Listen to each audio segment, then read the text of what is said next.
selain mahasiswanya dari Sabang sampai Merauke ya. Iya, betul. Amin, amin. Ya. Ya, silakan Mas, saya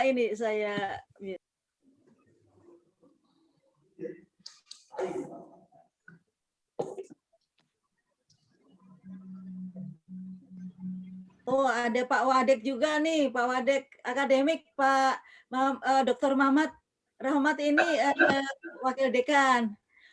Ya Bu, Salam, Bu. salam kenal Pak Mamat. Ya, salam kenal juga Pak Sony ya dipanggilnya Pak. Iya, iya. Iya. Namanya panjang Pak. Iya Pak. Sulit.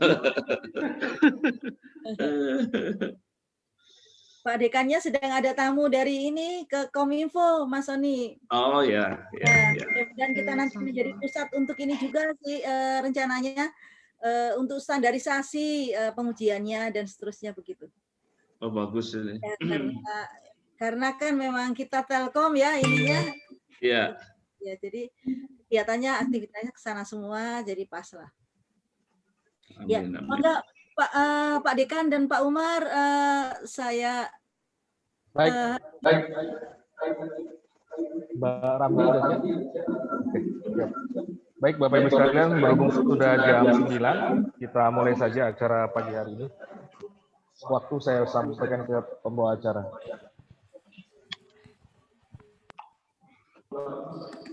Bapak Ibu, terima kasih. Pak Umar, izinkan saya akan memulai acara ini. Sebelum kami mulai, kami mohon perhatian untuk seluruh peserta studium general agar menonaktifkan mikrofon Anda.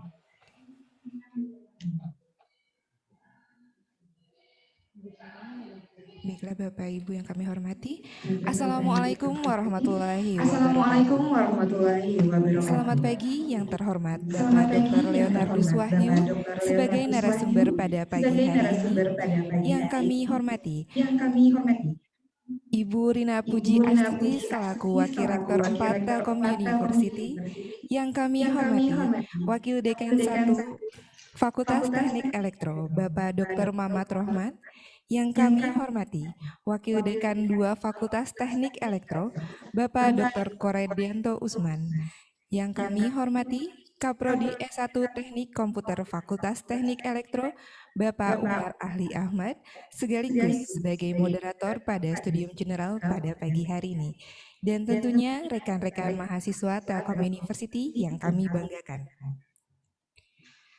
Selamat pagi dan selamat datang di Studium General dengan tema Penggunaan Artificial Intelligence pada Finance System. Pertama-tama, marilah kita memanjatkan puji dan syukur kepada Allah Subhanahu wa Ta'ala, karena atas rahmat dan karunia-Nya kita dapat melaksanakan studi general pada keadaan baik dan sehat. Oh ya, maaf. Ternyata di sini sudah tergabung juga ada Bapak Ahmad Trihanuranto. Selamat datang Bapak. Selanjutnya saya perkenalkan diri terlebih dahulu. Saya Ramdiana dari Fakultas Teknik Elektro. Saya bertugas sebagai pembawa acara pada studium general pagi hari ini hingga dengan selesai. Untuk mengawali studium general pada pagi hari ini, saya mengajak seluruh hadirin dan peserta studium general untuk memohon ridho Allah Subhanahu wa Ta'ala dengan bersama-sama mengucapkan kalimat basmalah. Bismillahirrahmanirrahim. Sebelum memasuki acara utama, saya mengundang Bapak Ibu hadirin dan rekan-rekan mahasiswa peserta studium general untuk menyanyikan lagu Indonesia Raya dan Mars Telkom University. Hadirin dan peserta dimohon mengaktifkan kamera dan menegakkan posisi duduk Anda.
Laksanakan pendidikan dengan semangat pengabdian, ciptakan kehidupan gemilang. Telkom University, kebanggaan Pertiwi, maju dengan karya, berperan bagi bangsa, bagi Indonesia, bagi dunia.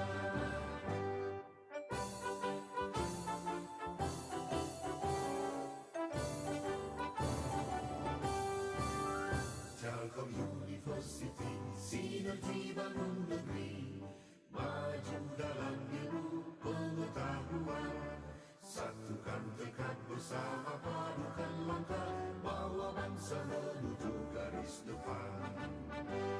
Raih cita rajut asa, sing-singkan lengan, tingkatkan inovasi, unggul dan berprestasi, semua demi keluhuran bangsa, masyarakat adil makmur sejahtera.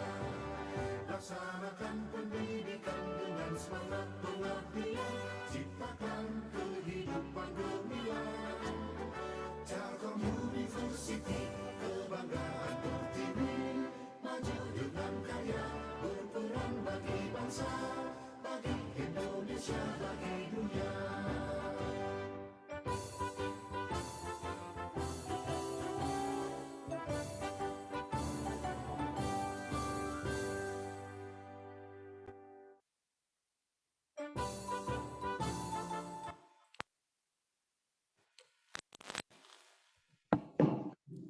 Baik, Bapak Ibu yang kami hormati, serta rekan-rekan mahasiswa yang kami banggakan, selanjutnya kami mengundang Bapak Dr. Mamat Rahmat selaku Wakil Dekan 1 Fakultas Teknik Elektro untuk menyampaikan sambutan sekaligus membuka acara pada pagi hari ini.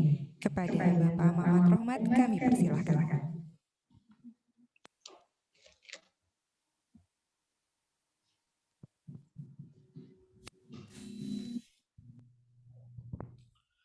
Baik, terima kasih.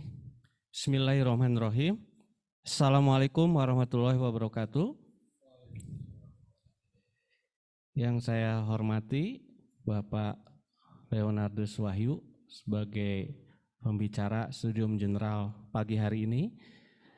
Yang saya hormati Ibu Dr. Rina Pujiastuti selaku Wakil Rektor 4. Yang saya hormati Bapak Ahmad Rihanuranto selaku Direktur karir, alumni dan endowment. Pak Umar Ali Ahmad, rekan saya Kaprodi S1 Teknik Komputer, serta para peserta studium general, adik-adikku mahasiswa program studi S1 Teknik Komputer ataupun mahasiswa lain yang ikut dalam link ini. Saya mengucapkan selamat bergabung, selamat datang semuanya. Selamat datang pula kepada Pak Leonardus Wahyu atau Pak Sony ya dipanggilnya.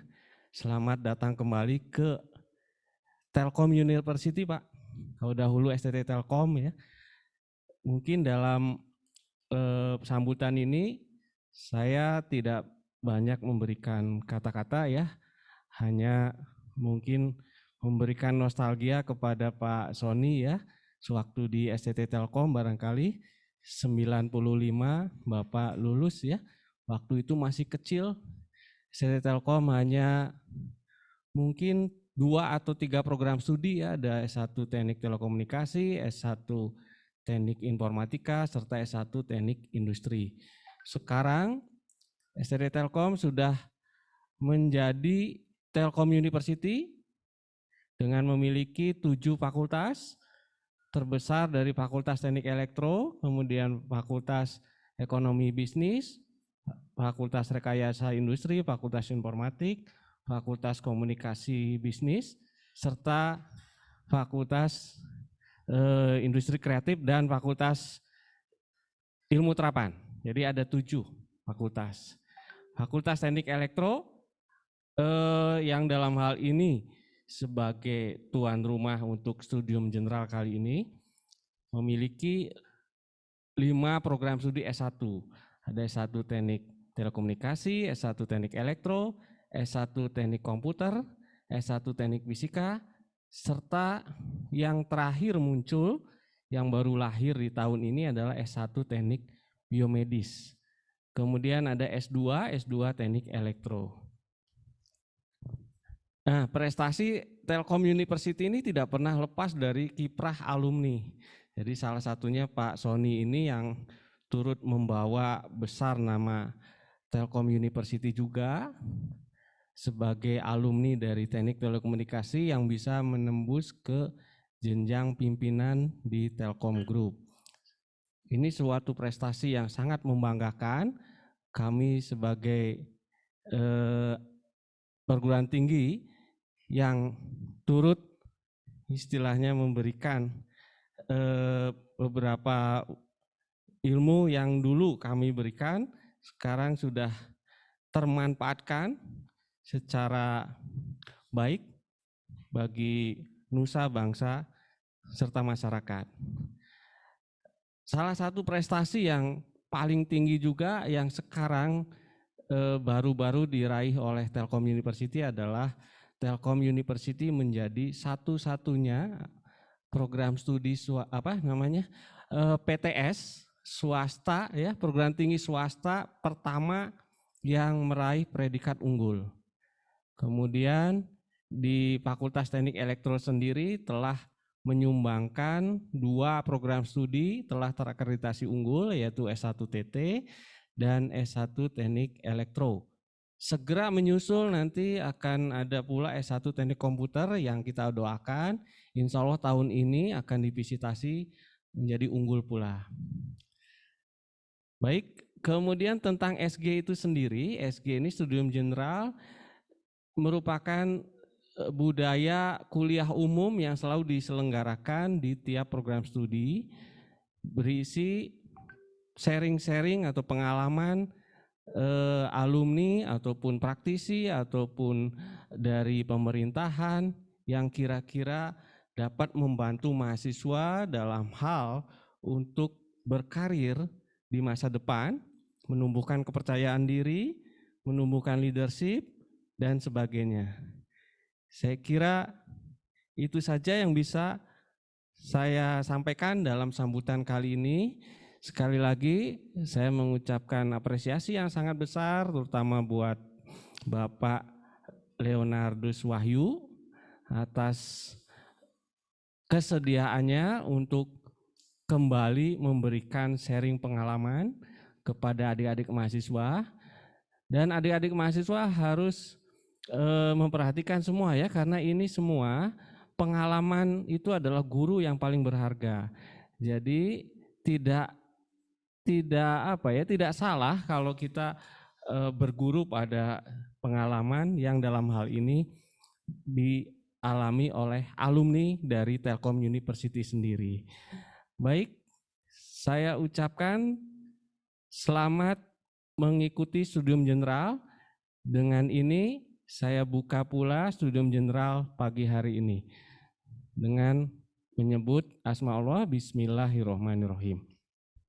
Baik, sekian. Assalamualaikum warahmatullahi wabarakatuh. Waalaikumsalam warahmatullahi wabarakatuh. Waalaikumsalam warahmatullahi wabarakatuh.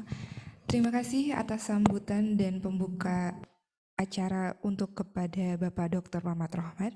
Hadirin yang kami hormati, acara selanjutnya yaitu sambutan dari Direktur Karir Alumni dan Endowment Telkom University kepada Bapak Insinyur Ahmad Trihan Nuranto MT. Kami persilakan.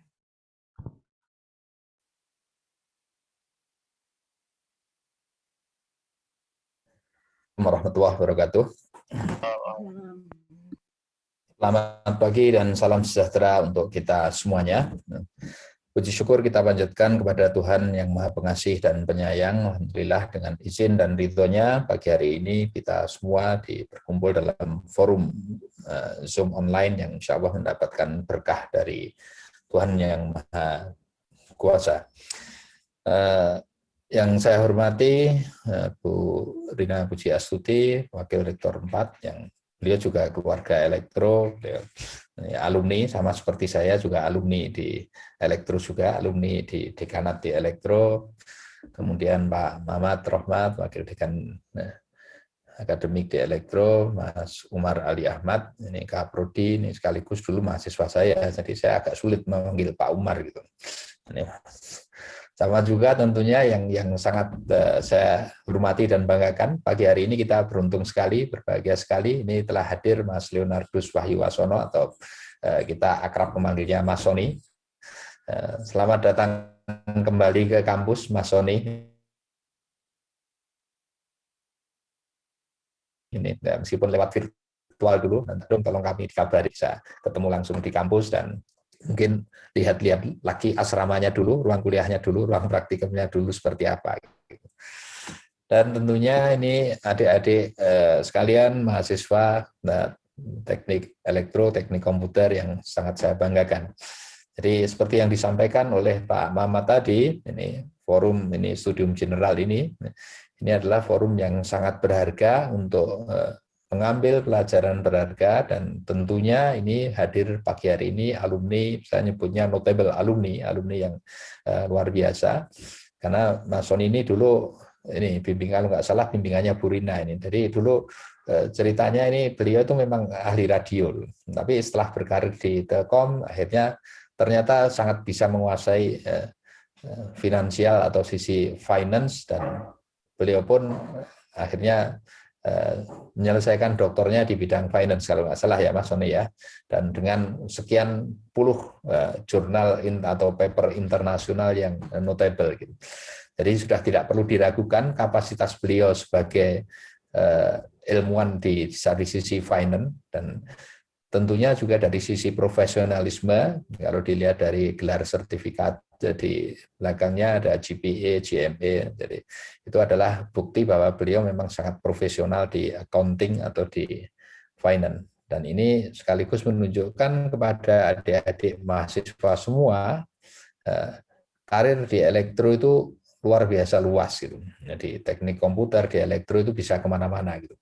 Meskipun tidak terjadi sebaliknya gitu. Rasanya kalau dulu biasa bicara propagasi, finance itu jauh lebih mudah ya Mas Soni ya dibanding propagasi, dibanding dan elektromagnetik gitu. Dan alhamdulillah nanti beliau mungkin di sela-sela menyampaikan secara akademik juga mungkin mohon di-share bagaimana ini perjalanan profesionalisnya beliau. Ini beliau kebetulan baru beberapa hari ini mengakhiri amanah sebagai Direktur Keuangan atau Chief Finance Officer di Telkomsel yang insya Allah kita doakan nanti sebentar lagi juga akan dapatkan amanah yang lain yang bermanfaat bagi bangsa kita tercinta. Mungkin itu saja yang ingin saya sampaikan. Sekali lagi selamat datang Mas Sony, dan kami menunggu nanti kalau ada kesempatan datang ke Bandung, ya, kita harapkan bisa ketemu dengan banyak dosen-dosen yang lain lah. Terima kasih Mas Umar, Pak Mamat, dan rekan-rekan di Elektro semua. Terima kasih. Assalamualaikum warahmatullahi wabarakatuh. Waalaikumsalam warahmatullahi wabarakatuh. Warahmatullahi wabarakatuh. Terima kasih Bapak ATH Nuranto atas sambutannya. Hadirin yang kami hormati, acara selanjutnya yaitu sambutan dari Wakil Rektor 4 Telkom University. Kepada Ibu Dr. Rina Puji Astuti, kami persilakan. Terima kasih Mbak Ramdi. Ini sebenarnya saya hanya tamu ini Mbak Ramdi. Jadi tidak menjadi bagian ini hadir karena ini ya rekan-rekan mahasiswa semuanya. Assalamualaikum warahmatullahi wabarakatuh. Terima kasih. Waalaikumsalam. Kemarin Pak Kaprodinya memberitahu saya bahwa hari ini Mas Sony hadir di Telu. Dan saya sangat ingin ketemu begitu, jadi ini bergabung. Jadi rekan-rekan mahasiswa, saya tidak akan bicara panjang dan lebar, tadi sudah dijelaskan semua oleh Pak Wakil Dekan 1, Dr. Muhammad Rahmat, dan kemudian juga Bapak Direktur CAE, Bapak ATH Nuranto. Saya hanya ingin menyampaikan bahwa 2 tokoh yang ada di sini adalah Pak Sony dan kemudian juga Pak Umar, mungkin manggilnya saya manggilnya Mas ya.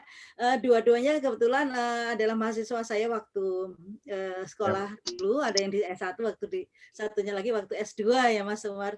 Nah, jadi hari ini Mas dan Mbak yang peserta studium jenderal, insya Allah tidak akan merasa kecewa dan mungkin malah sangat senang sekali karena akan mendapatkan inspirasi yang sangat luar biasa. Jadi kedua kakak-kakak kita yang sekarang sudah menjadi tokoh-tokoh besar ini ya, ini insya Allah akan memberikan banyak inspirasi. Dan mungkin ingin saya sampaikan bahwa ketika mereka sedang jadi mahasiswa, mereka tidak hanya aktif di dalam belajar ya, tetapi mereka juga aktif di dalam program-program di luar pembelajaran kemahasiswaan, kemudian juga jadi banyak hal yang mereka lakukan untuk mengasah soft skill mereka. Itu yang membuat mereka hebat ya, Mas-mas dan Mbak semuanya.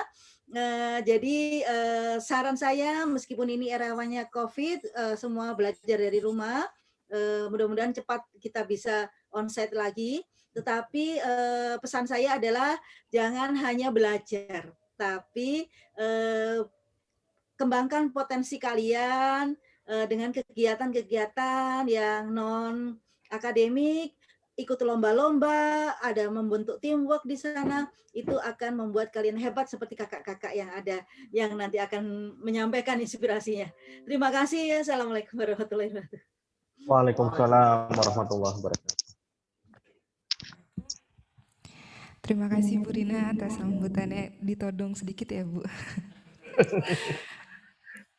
Baik, Bapak Ibu hadirin dan rekan mahasiswa peserta studium general, derap kemajuan teknologi saat ini bergerak melampaui apa yang dibayangkan.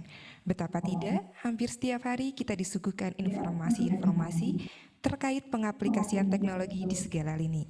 Salah satu pengaplikasian teknologi yang juga sedang happening di dunia industri adalah penggunaan kecerdasan buatan atau artificial intelligence. Saat ini, artificial intelligence atau kecerdasan buatan menjadi bahan diskusi paling populer yang banyak dibahas di kalangan teknologi dan bisnis. Salah satunya yaitu di sektor financial system. Pada dasarnya, AI finansial diciptakan dengan maksud mempermudah sebuah pekerjaan atau mempercepat prosesnya. Lalu, bagaimanakah penerapan atau penggunaan artificial intelligence pada finance system? Marilah bersama-sama kita simak penjelasan terkait penggunaan artificial intelligence pada Finance System yang akan disampaikan oleh narasumber studium general pada pagi hari ini. Namun sebelumnya saya akan menyampaikan mengenai untuk peserta ya. Sebelum kami memulai acara studium generalnya, ada beberapa hal yang perlu kami sampaikan, yaitu peserta dimohon memastikan sekali lagi aplikasi Zoom Anda telah diatur pada mode mute maksud kami. Lalu peserta dimohon memperhatikan pemaparan materi, serta peserta yang hendak bertanya dipersilakan menulis pada kolom chat. Baiklah, selanjutnya akan kami undang moderator pada acara studium general ini untuk memandu penyampaian materi penggunaan artificial intelligence pada finance system. Sudah bersama kami ada Bapak Umar Ali Ahmad.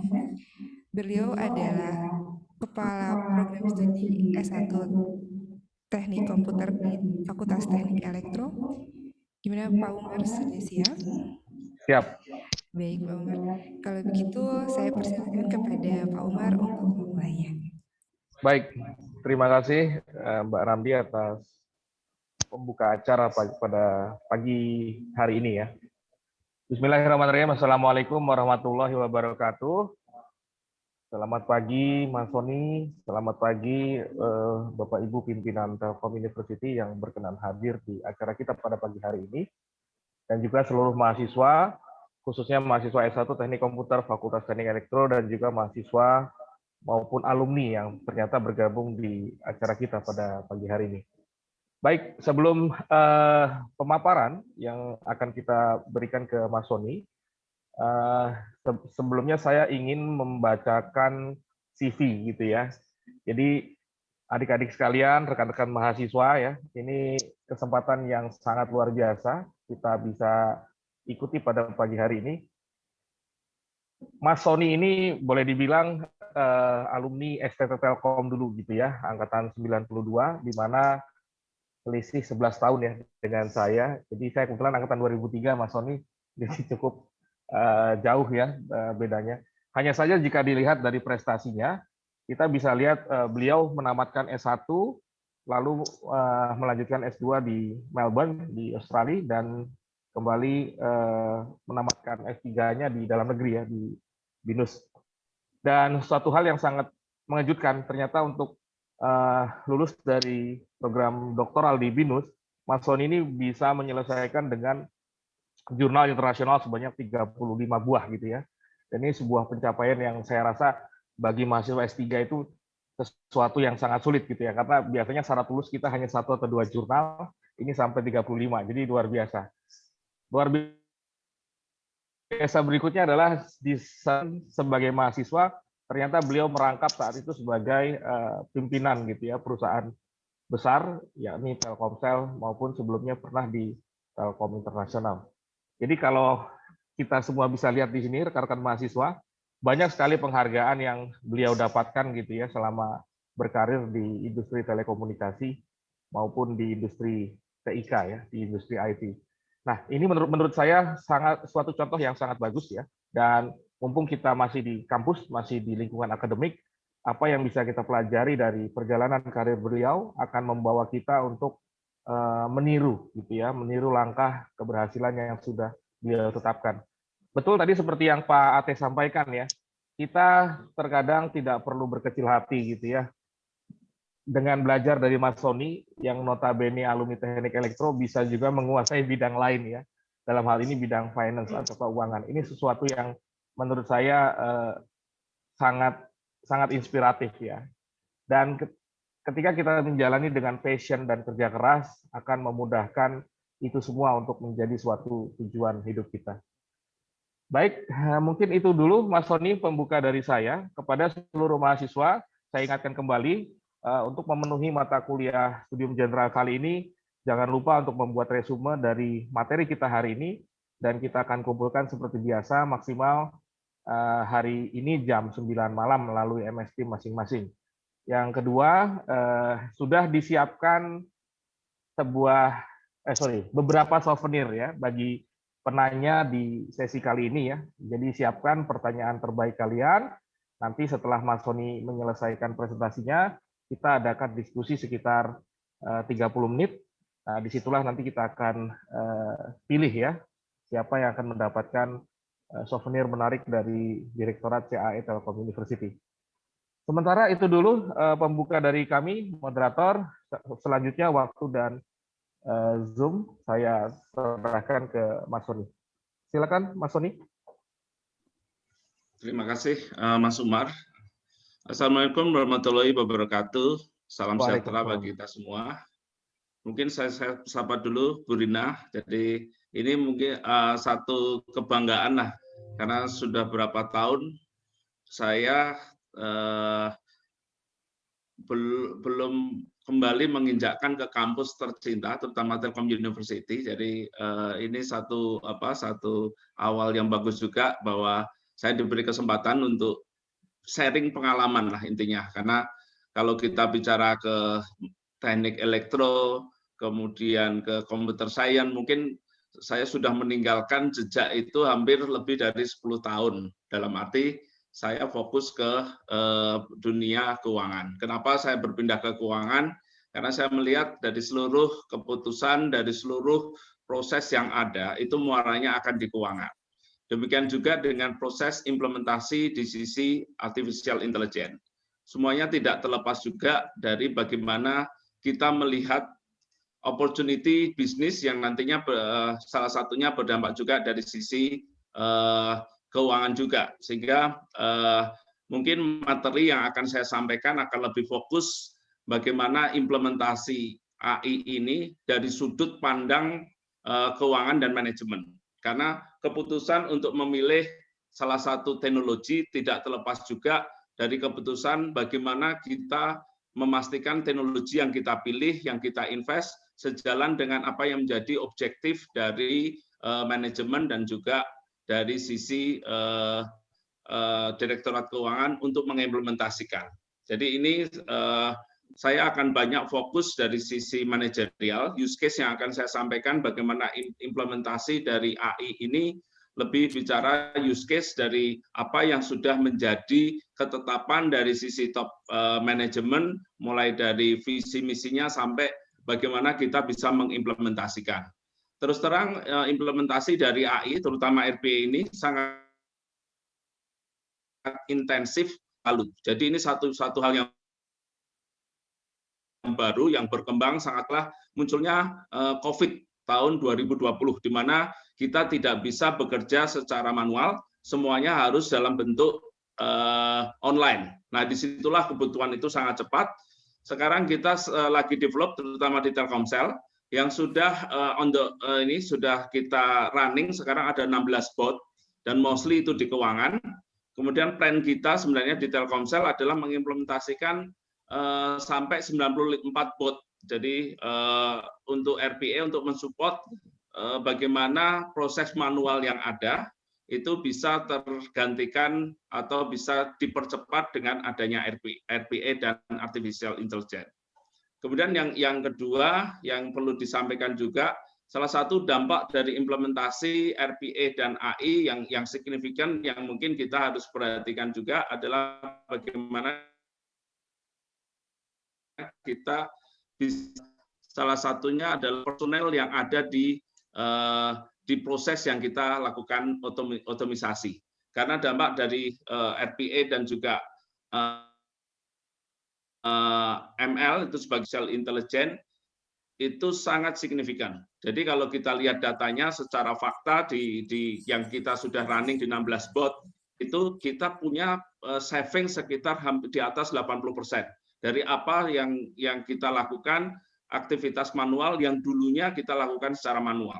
Jadi ini benar-benar salah satu fenomena baru, fenomena yang mungkin teman-teman juga akan melihat bagaimana pentingnya teknologi yang kita implementasikan itu akan berdampak, tidak hanya berdampak kepada masalah produktivitas, tapi juga dampak bagaimana kita memanage dari sisi human capital.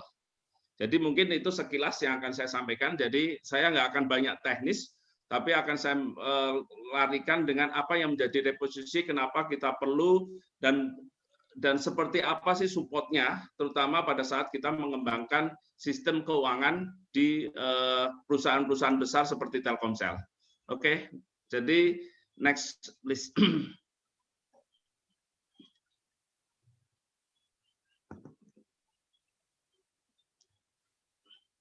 Bisa di-show Mas itunya presentasinya.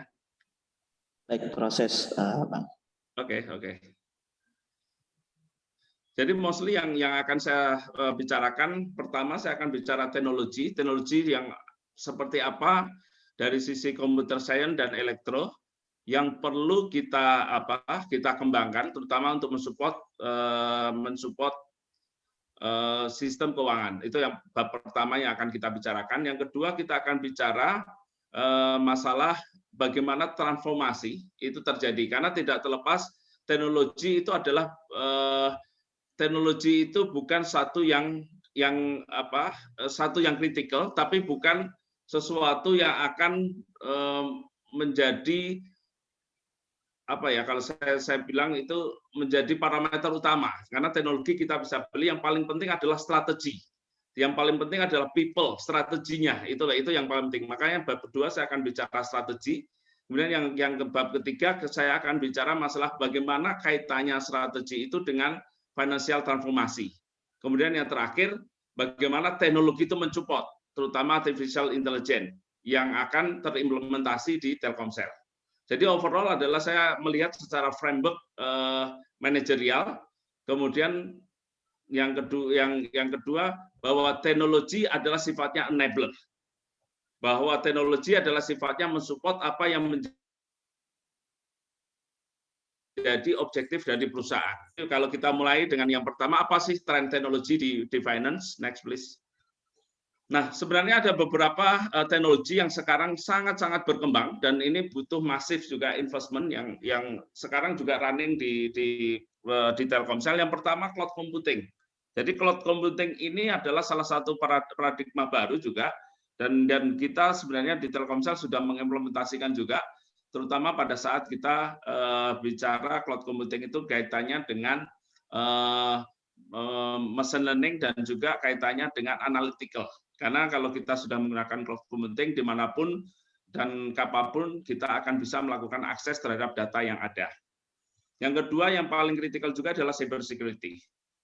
Case pada bulan November 2020 pada saat ada salah satu customer service di Telkomsel yang kemudian menjadi salah satu viral terhadap isu masalah security data pelanggan, itu menjadi salah satu case di mana pada saat kita masuk digital, cyber security menjadi salah satu kritikal yang kita harus pastikan adalah tidak hanya dari sisi teknologi, tapi yang paling penting adalah dari sisi awareness dan juga terutama dari sisi internal people, termasuk juga surrounding people yang ada di partner kita. Karena case pada saat kita bicara di bulan November itu mostly berasal dari partner OSOS yang dia punya akses terhadap data yang ada di sistem kita. Jadi cyber security mostly kalau kita lihat case-case yang terjadi kebanyakan berasal dari internal. Walaupun memang ada beberapa case yang terjadi itu dari eksternal, tapi secara proporsional cyber security ini mostly di drive dari sisi internal.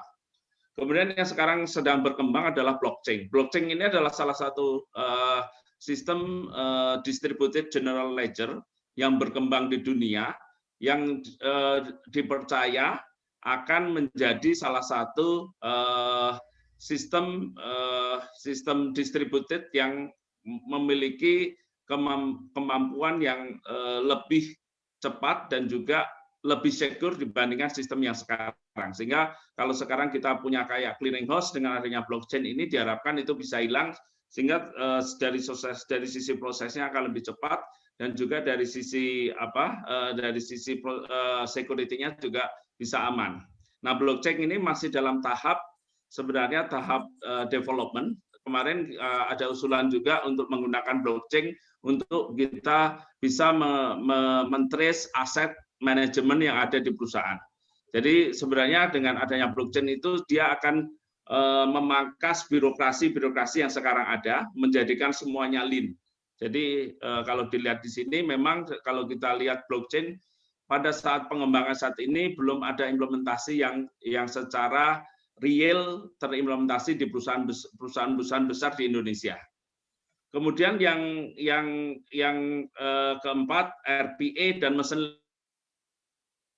learning ini sebenarnya artificial intelligence. Jadi RPA itu adalah proses otomisasi terhadap proses yang sekarang dilakukan manual dengan menggunakan software robotik. Jadi dia meniru apa yang menjadi menjadi action dari human, dalam arti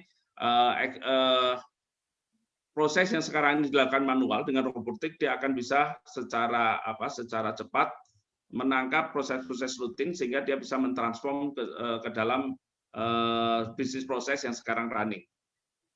Kemudian machine learning itu bagian on top dari otomisasi yang ada. Jadi berdasarkan data yang ada dia coba melakukan identifikasi pattern-nya.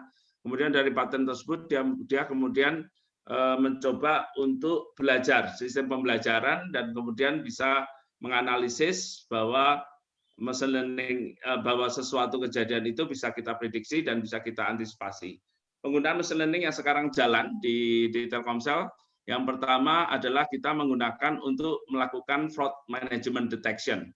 Jadi fraud management detection itu kita akan melihat pattern-pattern yang lama. Kalau misalkan pattern historisnya ada sesuatu yang tidak sejalan, maka secara machine learning dia akan mengaktifasi alarm, kemudian dia bisa melakukan action untuk mencegah terjadinya fraud lebih lanjut. Kemudian yang kedua juga machine learning kita pakai untuk kita lakukan dalam proses analisis. Kita punya namanya Tracy di situ. Nah, Tracy ini adalah salah satu aplikasi yang sekarang kita akan develop adalah bagaimana kita melihat historis dari sisi performance perusahaan. Kemudian kita coba kaitkan dengan pattern operational data sehingga kita bisa memprediksi seperti apa tren dari katakan top line kita, revenue kita, traffic kita, kemudian dari sisi cost kita seperti apa. Kemudian yang tidak kalah pentingnya, karena Telkomsel itu punya sekitar 164 juta customer adalah big data analytic. Dengan segala potensi yang ada, kita bisa memanfaatkan big data analytic untuk proses pengambilan keputusan. Yang sekarang kita jalanin dengan menggunakan big data adalah pada saat kita setting dari sisi pricing yang ada yang kita sampaikan ke customer, big data memegang peranan penting. Dulu kita menggunakan big data untuk melakukan kebijakan dari sisi pricing. Kita punya pada saat 2-3 tahun yang lalu kita punya sekitar 200 cluster yang punya sistem pricing yang berbeda. Kemudian dari situ kita identifikasi segmen customer seperti apa yang kita yang terjadi di masing-masing cluster tersebut, sehingga kita bisa berdasarkan historis itu kita bisa menyampaikan atau mendeliver price ataupun offering produk yang sejalan dengan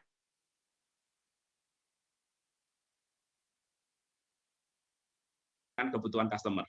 Enjoy dengan apa yang menjadi offering karena sesuai kebutuhan dia. Kemudian dari sisi company juga kita bisa memprotek dari sisi profitabilitas. Karena apa? Karena dengan adanya customer yang tersegmentasi, customer yang bisa kita targetkan, kita bisa menjaga dari sisi terjadinya perang harga karena kita melakukan segmentasi yang sesuai dengan kebutuhan sehingga kita bisa menjaga dari sisi performansi perusahaan terutama dari sisi profitabilitas. Kemudian Internet of Things jelas bahwa segalanya akan terkonek dengan device kita, jadi handphone dan laptop. Jadi banyak IoT yang berkembang di kita. Sekarang ini sebenarnya kalau kita lihat demand dari IoT itu sangat besar.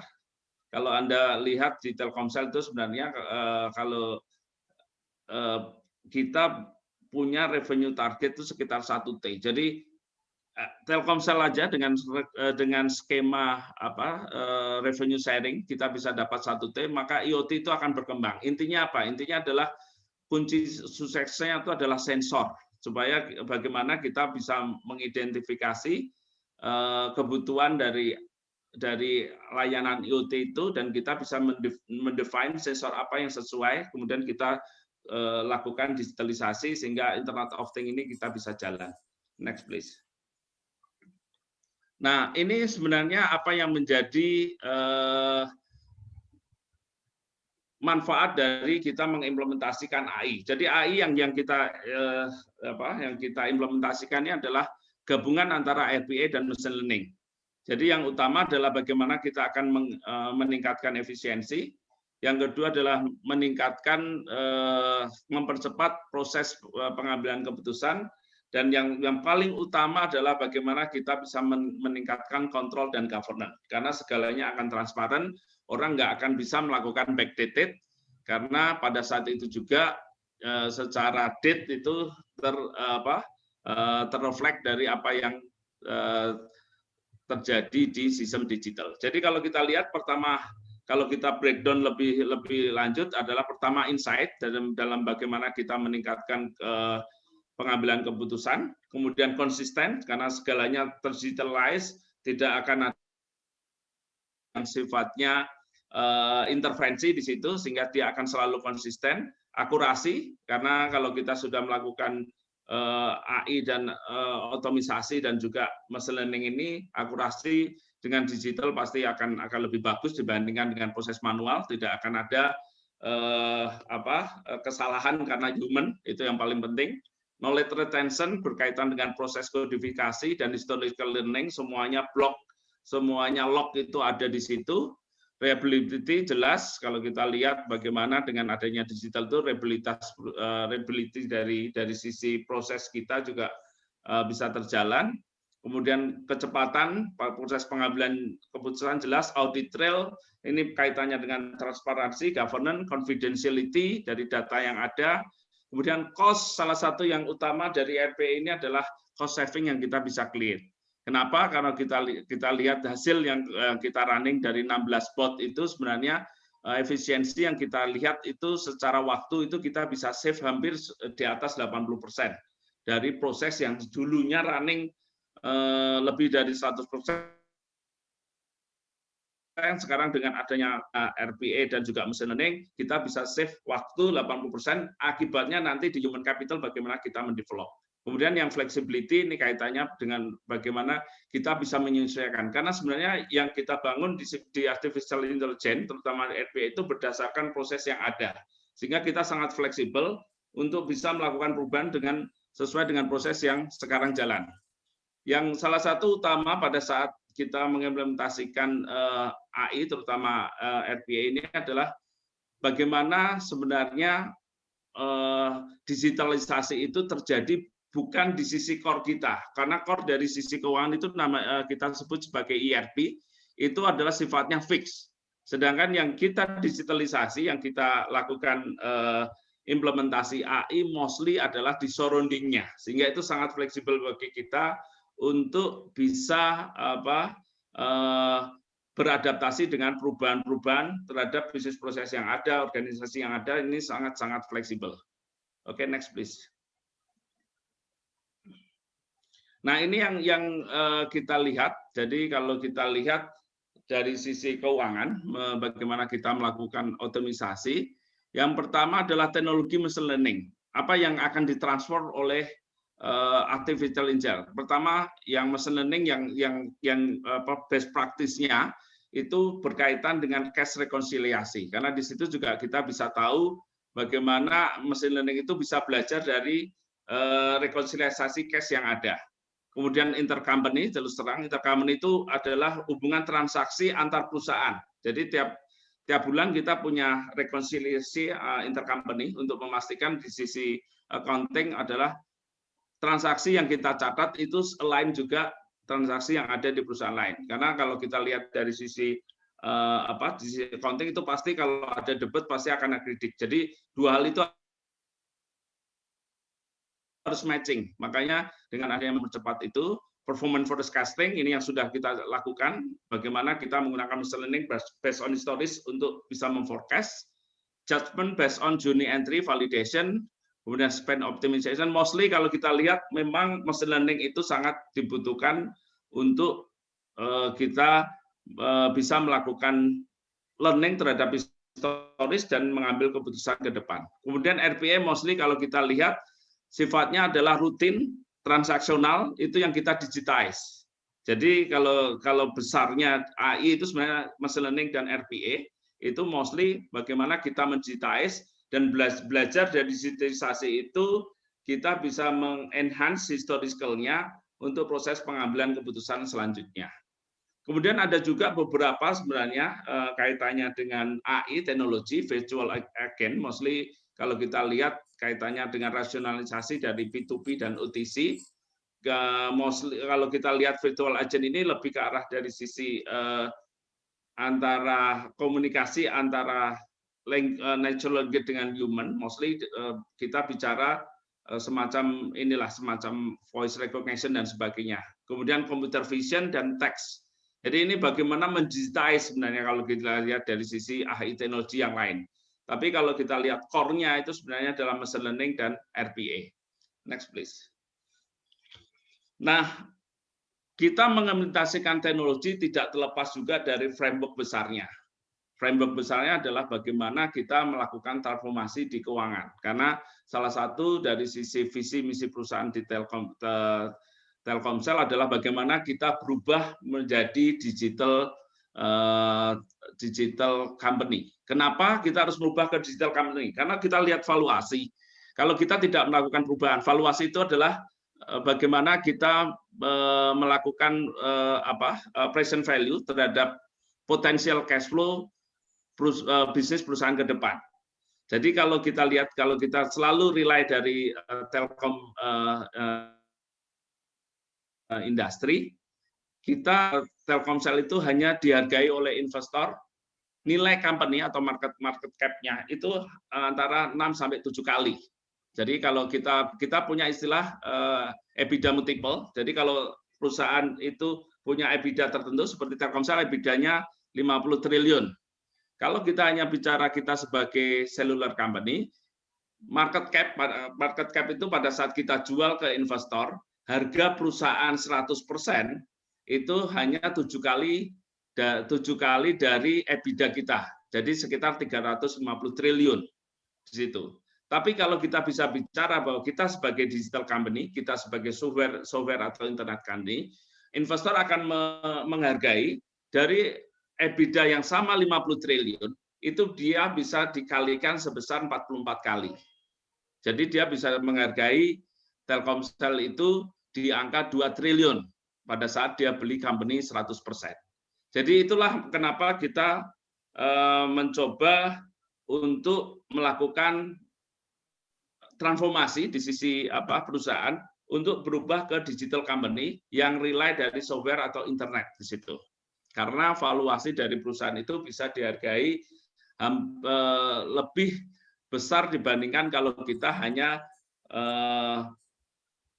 rely dari bisnis yang berdasarkan cellular company di situ. Oke, next please. Nah, ini proses untuk melakukan transformasi di digital yang paling utama adalah pertama digitize the core. Digitize core ini adalah bagaimana kita melakukan digitalisasi dari proses yang kalau kita lihat manual proses itu akan tergerus dengan adanya perubahan digitalisasi. Kemudian touchless finance, jadi artinya seluruh proses pengambilan keputusan tidak harus secara fisikal, tidak perlu harus manual, tapi yang paling utama adalah bagaimana kita bisa bekerja online, memastikan seluruhnya. Nah, disitulah AI akan berperan di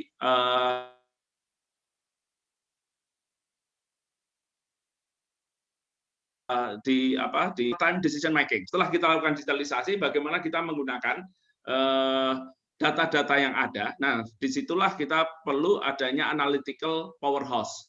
Dalam arti seperti tadi big data kita gabungkan, kemudian beberapa intelligent forecast, ini machine learning akan banyak terlibat di situ, sehingga kita bisa melakukan prediktif terhadap proses pengambilan keputusan ke depan. Sehingga kita akan come up dengan new business strategy. Karena kalau kita lihat telco ini juga sangat dinamis, sehingga kita bisa menggunakan data sebagai bagian dari proses pengambilan keputusan. Kemudian yang ketiga adalah bagaimana kita reimagining the finance workforce. Artinya bagaimana kita mendevelop talent. Jadi setelah kita melakukan digitalisasi, kita bisa melakukan implementasi dari machine learning itu adalah bagaimana talent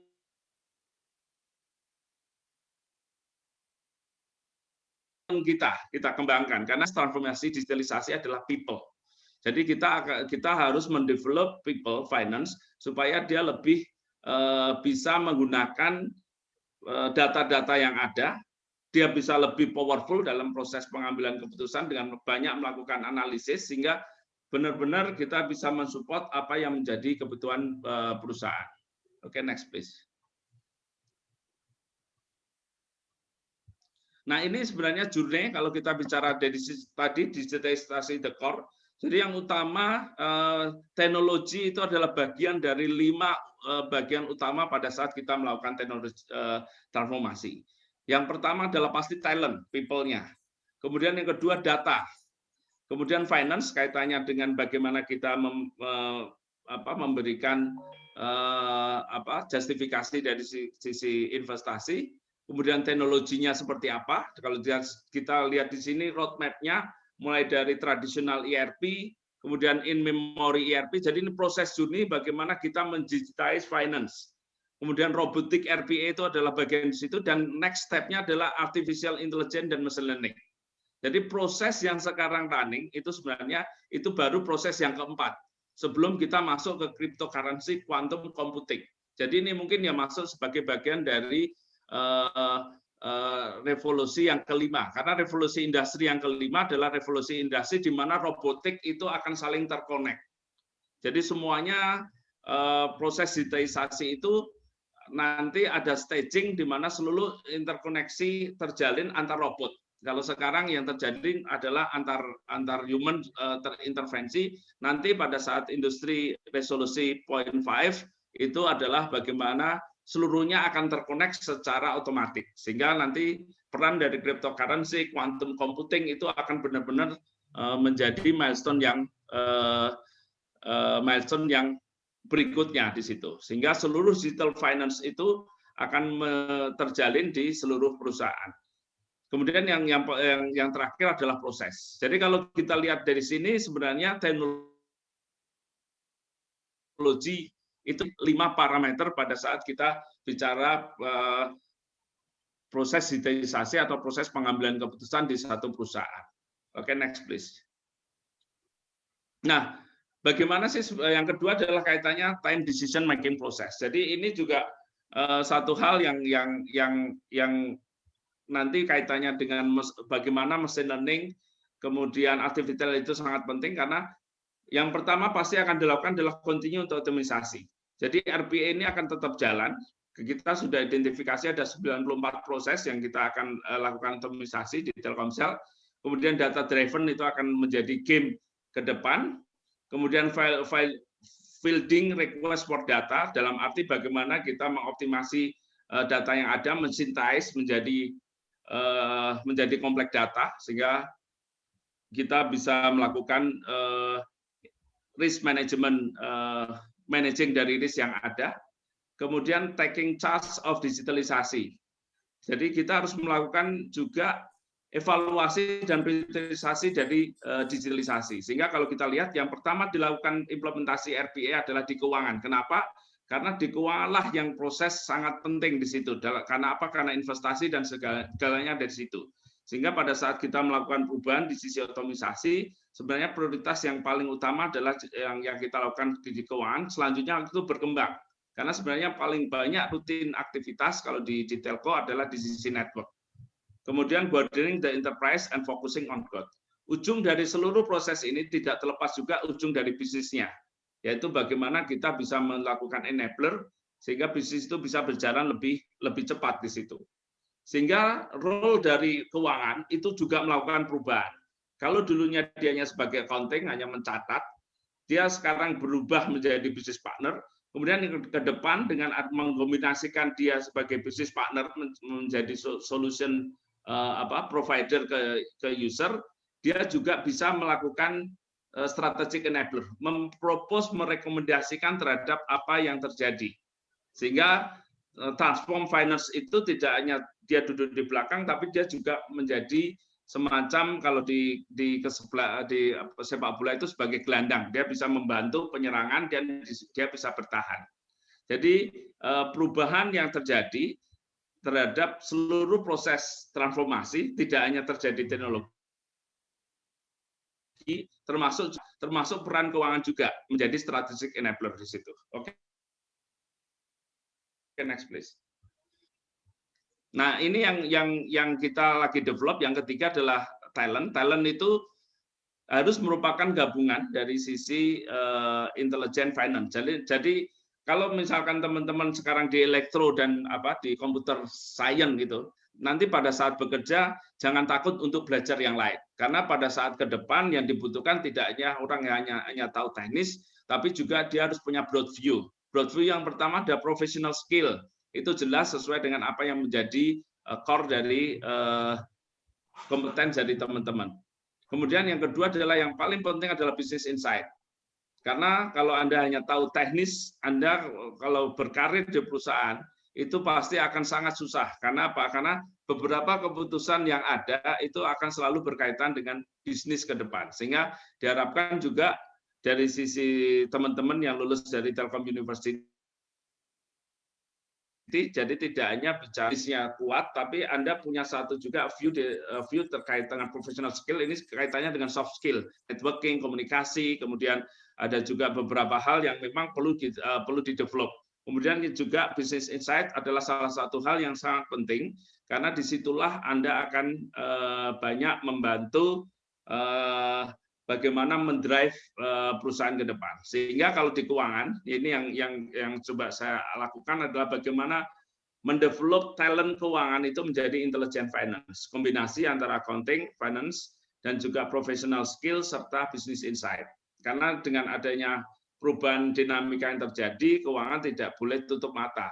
Game of changers di bisnis adalah bagaimana kita melakukan transformasi ke digital company. Digital company game-nya apa? Valuasi. Tidak bisa melihat short term P&L yang sekarang terjadi. Oke, next please. Nah, bagaimana Telkomsel melakukan transformasi sebenarnya di sini? Nah, ini sebenarnya apa yang menjadi visi sebenarnya Telkomsel adalah menjadi trusted world class strategic partner to the business. Ada 4 objektif yang kita lakukan. Pertama, finance factory, enterprise risk management, data driven, dan spesialisasi di keuangan. Jadi itu nyambung dengan apa yang menjadi fenomena tadi. Jadi keuangan itu harus menjadi salah satu unit yang dia bisa melakukan efisiensi terhadap segala proses. Kemudian dia juga protect business melalui risk management. Kemudian dia juga menjadi enabler dari data driven, dan juga dia harus mendevelop talent yang ada di situ. Oke, next please. Nah, untuk mencapai tersebut, apa yang menjadi value proposition? Jadi perusahaan sudah Telkomsel sudah meletakkan fondasi transformasi sebagai digital company. Yang pertama adalah kita berada di dunia digital. Digital itu akan terbagi menjadi 3. Digital connectivity yang mostly kalau kita bicara adalah investasi yang sekarang running. Ada 2G, 3G, kemudian 4G, 5G, kemudian digital platform dan digital service. Semuanya ini kalau semakin ke atas itu akan semakin banyak kolaborasi. Jadi pada saat kita ngomong digital, kita tidak akan lepas dari kolaborasi. Kita tidak akan lepas juga dari proses proses pengembangan. Kita tidak akan lepas dari bagaimana kita berkolaborasi dengan industri yang lain juga. Sehingga untuk mensupport apa yang menjadi visi dari perusahaan adalah kita harus membangun kapabilitas baru, new financial model baru, new operating model, new kapabilitas, dan juga new business model. Jadi seluruh perubahan itu membutuhkan juga salah satunya kalau nanti kita kaitkan dengan teknologi. Ada Iren, Sisil, umuran sama Altu, kan? Nanti yang juga yang ngelitnya itu ada Bang Pepen kalau dari sistemnya adalah dengan melakukan perubahan yang ada di situ, termasuk dengan perubahan kapabilitas. Nah, kapabilitas itu kaitannya nanti dengan investasi di sisi teknologi juga. Next, please.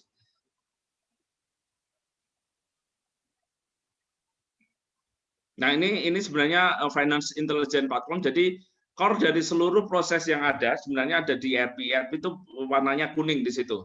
Sedangkan yang lain, kalau kita lihat di sini, AI itu ada di mana sebenarnya? AI adalah otomisasi yang beberapa ada di insight dari sisi SAP dan ada beberapa yang sebenarnya kita lakukan otomisasi di ekosistemnya di luar dari ERP. Kemudian machine learning seperti tadi disampaikan adalah mostly yang berada di sebelah kanan di sisi reporting dan juga di sebelah fraud management yang ada di sebelah kiri.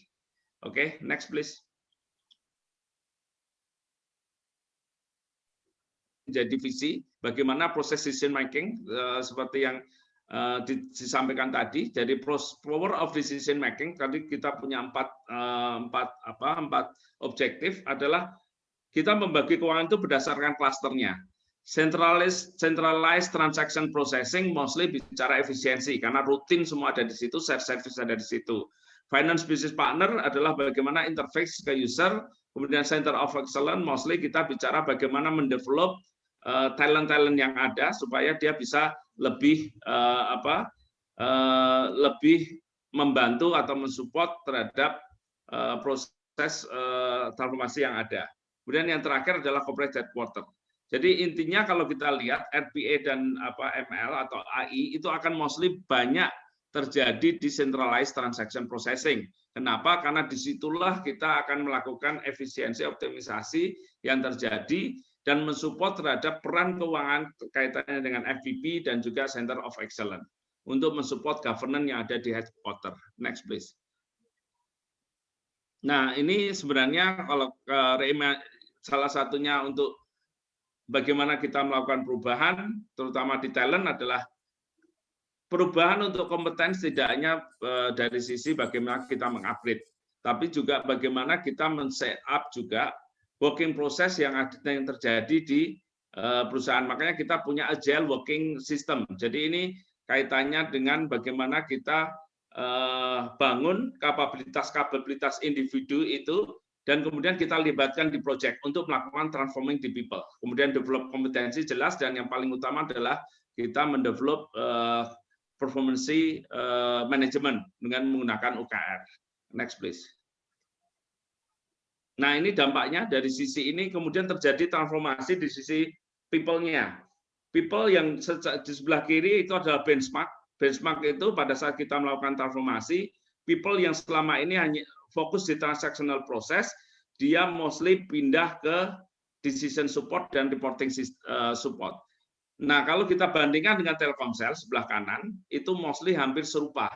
Apa yang terjadi fenomena di industri dengan adanya proses transformasi digitalize, kemudian RPA, kemudian machine learning muncul, itu adalah seluruh resources itu juga berubah.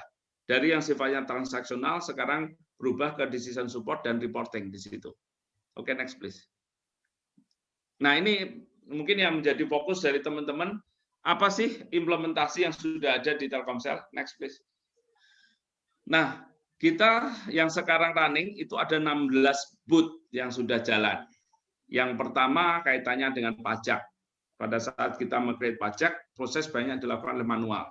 Jadi pajak masuk, kemudian kita lakukan, biasanya kita masukkan input satu-satu. Nah, dengan adanya RPA dan machine learning, itu dia bisa scan, kita masuk di situ. Jadi proses yang lebih melibatkan manusia, pada saat teks katalognya itu secara scanningnya itu sangat jelek, baru itu proses intervensi muncul. Akibatnya apa? Akibatnya kalau kita implementasikan itu, kita punya reduction dari sisi human time, hampir 83%. Kemudian verifikasi invoice withholding tax. Jadi ini juga sama kasusnya. Selama ini kita punya kertas yang sangat besar gitu kan. Nah, dengan adanya RPA dan juga machine learning, kita bisa melakukan verifikasi dengan cepat dengan melakukan scanning kemudian masuk ke sistem, kita bisa menghemat hampir 80% dari proses yang ada. Sebenarnya kasusnya sama, vendor invoicing juga sama, verifikasi, case-nya juga sama. OA creation and update. OA creation, OA itu adalah online application. Jadi ini untuk membuat kontrak ke vendor di situ. Jadi pada saat yang dulu ada kontrak yang sudah ada dalam bentuk minute of meeting dan sebagainya, itu selama ini dilakukan kita butuh 900 menit gitu. Nah, dengan RPA itu kita bisa melakukan digitalisasi, itu menghemat hampir 51%. Sourcing itu apa? Sourcing itu adalah proses kita mencari partner. Nah, ini salah satu yang di enhancement-nya mungkin ke depan akan melibatkan machine learning, karena di situ akan tercreate historis dari partner yang sekarang ini bekerja sama dengan Telkomsel. Jadi sourcing creation itu bagaimana kita meng-create sourcing yang selama ini butuh dokumentasi yang banyak dan sebagainya. Nah, dengan proses RPA dan AI ini kita bisa menghemat hampir 85. Jadi ini proses digitalisasi. Digitalisasi saja kita sudah menghemat, kalau kita lihat dari seluruh proses yang ada, itu rata-rata di atas 80%.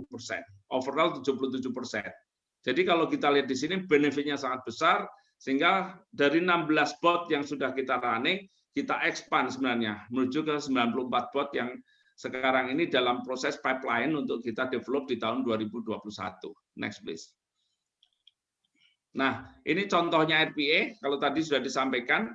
Pertama, AP itu account payable system, itu prosesnya tiap bulan ada 3.000 invoice yang selama ini masuk pertama kali lewat email, kemudian masukkan ke Excel, baru diupload ke SAP. Nah, proses dengan adanya RPA Solution, dia bisa masuk ke SAP HANA, mulai dari scanning dan sebagainya, kita bisa secara cepat melakukan proses digitalisasi, kemudian secara otomatis juga melakukan send notifikasi ke unit terkait. Sehingga apa yang dilakukan dari proses yang ada 1.296 menit per day itu kita bisa turunkan hampir 80%. Time consuming dan repetitive juga berkurang. Dependensi terhadap AP processor team juga berkurang. Jadi mostly dampaknya sangat signifikan di situ. Next please. Kemudian ini juga sama vendor invoice verification. Jadi kalau kita lihat di sini, kita punya 3.000 invoice dengan AI platform, kita kategorisikan dokumennya sehingga kita bisa improve akurasi, kita isi monitor, dan juga secara manuali kita bisa pindahkan karyawan fokus ke tempat lain. Jadi 3.000 itu kita bisa saving 90% dari sisi time dan 90% reduction dari sisi waktu yang ada. Next please. Kemudian ini fraud detection. Jadi yang sekarang running adalah fraud detection yang terjadi lebih ke arah legacy, karena voice dan SMS, jadi Simbok dan E2P SMS itu yang menjadi bagian kita implementasikan. Jadi ada dua modul yang sekarang running dari sisi data source, itu model runningnya dari sisi machine learningnya itu berkaitan dengan ETL modul, extract, transfer, dan load modul. Disitulah kita bisa belajar, bisa mengidentifikasi kalau ada sesuatu yang di luar dari pattern yang rutin, kita bisa lakukan action lebih lanjut, block number secara otomatis, sehingga kita bisa create fraud sambil kita analisis apakah ini bagian fraud atau ada sesuatu sebelum kita rilis kalau itu memang bukan bagian dari fraud. Jadi ini salah satu implementasi dari machine learning, bagian dari artificial intelligence yang memerlukan memang berdasarkan pattern historis yang ada. Sehingga kita bisa melakukan in advance detection method, terjadi sesuatu kita bisa blok dulu, kemudian kita analisis sehingga kita bisa punya sistem, punya akurasi yang lebih cepat untuk meminimais dari risiko fraud yang terjadi. Next please. Nah, ini machine learning dari sisi business analytical dan forecasting. Jadi apa yang kita implementasikan adalah kita sudah punya cloud computing dan artificial intelligence di dalam melakukan predictive analysis dan prescriptive analytics. Jadi mulai dari bagaimana kita melakukan data input, kita menggunakan plan, kemudian kita melakukan predik berdasarkan historical data yang lain, kita bandingkan dengan plan, kemudian kita execute. Jadi mostly kalau kita lihat AI belajar dari apa yang sudah ada di historical data. Kemudian dia memforecast berdasarkan apa yang historis yang sudah terjadi sebelumnya di situ. Kemudian dia belajar dan kemudian dia menyajikan prediktif analisisnya seperti apa. Next please. Demikian kira-kira garis besar implementasi dari AI sebenarnya fokus pada RPA dan machine learning karena inti dari seluruh proses yang ada, scanning dan sebagainya itu bagian dari proses awal, sedangkan yang paling utama adalah data yang masuk menuju kepada data yang sesuai dengan manajemen untuk proses pengambilan keputusan. Mungkin itu yang bisa saya sampaikan. Saya kembalikan ke moderator. Terima kasih. Baik, terima kasih Mas Sony atas pemaparannya yang luar biasa. Jadi ternyata sangat kompleks ya untuk bidang finance, yang mana sekarang sudah tidak bidang ICT ya atau IT. Nah, sebagai catatan saya jadi sedikit berbahagia karena dari tren finance yang tadi Mas Sony sampaikan, alhamdulillah di kami di program studi S1 Teknik Komputer dalam menyusun kurikulum 2020 kemarin sudah hampir semuanya mencakup ya, mulai dari cloud gitu ya, mulai selanjutnya ke blockchain dan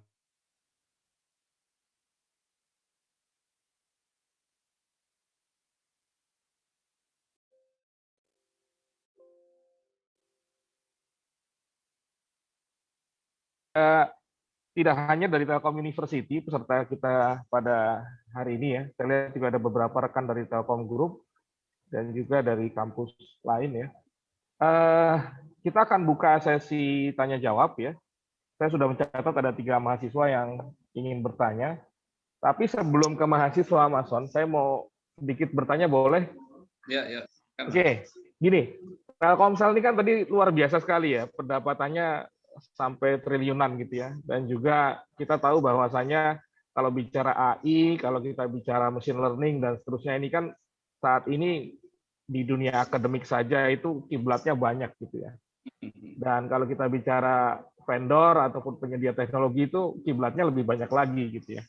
Nah, gimana yang dilakukan di Telkomsel dalam rangka memutuskan, oke, saya cocok nih pakai platform ini gitu ya, atau hanya sekedar, oh saya lagi butuh ini, kebetulan ada yang nawarin, lalu kita implementasi dan seterusnya. Mungkin itu saja dari saya. Setelah ini kita coba lempar ke mahasiswa. Terima kasih Mas Umar. Jadi sebenarnya yang kita lakukan adalah yang pertama pasti kita punya acuan benchmark terhadap bagaimana platform yang platform yang paling dominan atau paling RPA. Kalau kita lihat, kita punya Gartner. Itu yang menjadi acuan sebenarnya. Pada saat kita memilih platform, kita harus pastikan bahwa Telkomsel adalah the best company di Indonesia. Kita juga pastikan supporting-nya juga harus the best di dunia. Karena kalau kita lihat benchmark itu kan berdasarkan pengalaman orang menggunakan.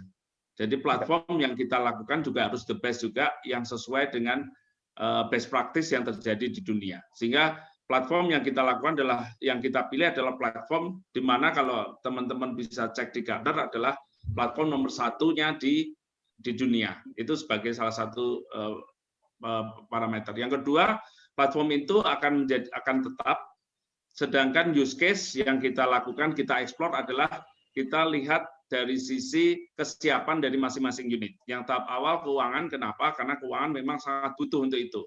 Pada saat kita transformasikan ERP, banyak surrounding yang memang perlu kita digitalisasi.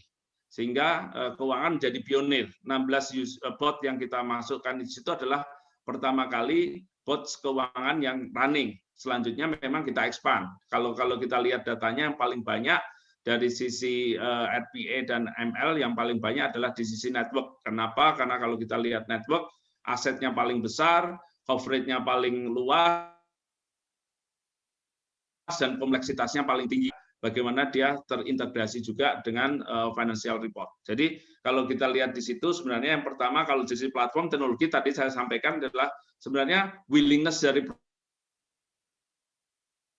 perusahaan untuk melakukan investasi itu harus kaitannya dengan strategic decision, kaitannya dengan transformasi dan sebagainya. Yang kedua, kalau kita memilih sesuatu, kita memastikan itu sifatnya long term, kita harus pastikan platformnya juga harus the best yang masuk dalam benchmark dari pelaku-pelaku atau best practice yang ada di dunia. Jadi kalau itu bisa terjawab, harusnya sih semuanya akan berjalan smooth gitu. Terima kasih. Siap.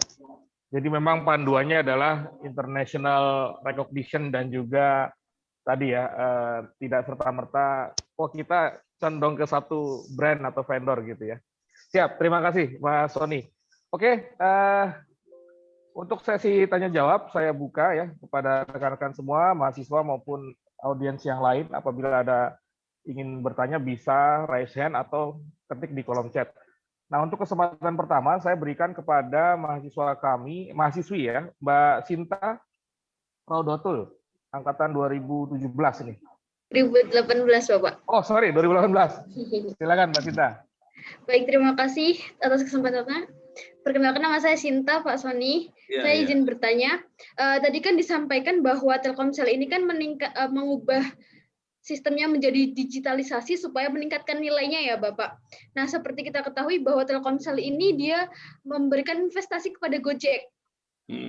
Nah, yang ingin Sinta tanyakan, yang mana pada saat ini sedang ramainya mengenai merger antara Gojek dengan Tokopedia. Nah, yang ingin Sinta tanyakan yaitu, apa sih keuntungan yang didapat bagi Telkomsel dari sisi keuangan dan integrasi data ID, Bapak? Sebenarnya Sinta ada dua pertanyaan, mungkin itu dulu yang Sinta sampaikan atau sekalian, atau Bapak? Langsung aja, nggak apa-apa Sinta. Langsung ke pertanyaan kedua. Ya. Itu untuk yang mengenai investasi ke Gojek, yang mana dia telah merger dengan Tokopedia. Nah, yang kedua yang ingin Sinta tanyakan adalah, jadi kan tadi di slide ada disampaikan bahwa tahun 2026 itu banyak sumber daya manusia yang digantikan oleh robot, Bapak. Nah, kemudian yang ada di presentasi Bapak juga disampaikan bahwa para tenaga kerja karyawan dipindahkan fokus ke tempat lain, yang mana karena akibat dari digitalisasi ini. Nah, yang Sinta penasaran, mana yang lebih baik atau mana sih Sinta butuh pandangannya, yang mana yang lebih baik, mana yang lebih cocok untuk diterapkan, menggunakan tenaga yang sudah expert baik itu dari luar negeri ataukah kita menggunakan developing people, karyawan-karyawan Telkomsel yang sudah ada, seperti itu, Bapak. Terima kasih. Terima kasih Sinta. Pertanyaannya bagus sekali. Silakan Mas Sony. Oke, terima kasih Mbak Sinta. Kalau ditanya Gojek ya, Gojek itu sebenarnya kalau kita lihat kita sebenarnya tahun kemarin kita telah melakukan transaksi dengan Gojek. Objektif dari kenapa kita melakukan semacam chip in lah itu ke saham. Salah satu yang kita lihat bahwa sinergi yang kita akan create dengan Gojek dibandingkan dengan nilai investasi yang kita invest itu akan banyak lebih besar dari sinergi yang ada. Sebenarnya pada saat kita akuisisi itu kita sudah identifikasi lebih dari 10 sinergi yang kita bisa create. Karena ujung dari sisi akuisisi ini adalah kalau kita tidak bisa merefleksikan ke dalam bisnis realnya, itu juga akan menjadi satu pertanyaan. Karena kalau digital itu kan masalah persepsi bagaimana dia bisa meng-create untuk long term, tapi untuk real time-nya kan harus dibuktikan. Nah, makanya pada saat kita memutuskan untuk melakukan akuisisi, salah satu poin yang utama adalah kita harus pastikan sinergi yang kita create itu harus bisa mengcover dari apa yang kita invest. Kalau itu tidak terbukti, rasanya akan susah gitu, karena kita nggak berharap dari sisi capital gain dari capital gain investasi yang ada, karena sifatnya long term di situ kan. Jadi yang kita lihat di situ mostly pertama karena memang kita pengen bertransformasi, yang kedua karena ada sinergi value dari Gojek, dia sebagai perusahaan digital, kita punya aset kapabilitas yang besar. Kalau kita bisa kombinasikan ada dua manfaat untuk kedua belah pihak. Yang untuk Gojek dia bisa memanfaatkan dari sisi aset yang kita miliki, kemudian dari kita bisa learning lebih cepat pada saat kita melakukan digitalisasi. Kalau di sini sebenarnya kita harapkan dengan adanya learning yang begitu cepat, proses transformasi yang terjadi di Telkomsel juga akan cepat karena learning yang kita ambil dari Gojek yang kita bisa implementasikan di kita. Sehingga kalau kita lihat dari 10 inisiatif, yang pasti utama adalah pertama sinergi dari sisi Telkomsel untuk kita punya akses terhadap driver Gojek, kemudian sinergi juga dari sisi channelnya kita lakukan sehingga pedagang Gojek itu juga bisa melakukan penjualan terhadap voucher kita, kemudian sinergi dari sisi aplikasi My Telkomsel dan juga dengan aplikasi Gojek sekali itu masuk kita bisa belajar bagaimana digital company itu mengelola aplikasinya sehingga kita juga dapat benefit di situ. Kemudian yang paling utama advertising karena mereka juga punya inventory dan sebagainya sehingga kalau kita lihat di situ banyak opportunity yang kita bisa create di mana memang dari sisi Telkomsel dia lag dari sisi kemampuan untuk bangun digital. Kemudian yang paling utama sebenarnya yang ke depan yang lagi di develop nanti mungkin di selanjutnya adalah kaitannya dengan big data.